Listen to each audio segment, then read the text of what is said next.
మన పూర్వీకుల గొప్పతనాన్ని గురించి తెలిపే వీడియో. వారి గొప్పతనం గురించి మీరు వినండి. బ్రిటిష్ వారికి ఏమీ తెలియకముందే విమానం రైట్ బ్రదర్లు కనిపెట్టారని చెప్పినవాడు నీకు అంతకు ముందే పుష్పక విమానం ఉందని చెప్పలేదు. టెస్ట్ ట్యూబ్ బేబీ పుట్టిందని పండగ చేసిన వాడు 101 మంది కౌరవులు టెస్ట్ ట్యూబ్ బేబీలు అని చెప్పలేదు. 3D హౌస్ అని మురిసిపోయే నీతో తరాల క్రితం మైసభ ఉందని చెప్పలేదు.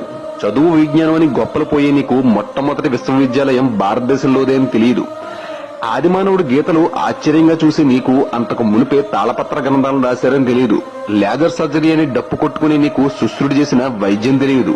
ఇలాంటివి ఎన్నో నీకు తెలియకుండా నీ చేతంతోనే తుడిపించేశారు. ఆ బ్రిటిష్ వారి పూర్వీకులు గాడిదల మీద తిరగడం కూడా రాకమునిపే నీ తాత ముత్తాతలు గుర్రాల మీద ఉంచిన రథం మీద తిరిగేవారు. బంగారు నగలు ధరించి తిరిగేవారు. వారికి స్నానం తెలియక తోలు చుట్టక ముందే నీ తాత ముత్తాతలు సుగంధ ద్రవ్యాలతో స్నానం చేసేవారు. ఓ భారతీయుడా, ఇప్పటికైనా మేలుకో.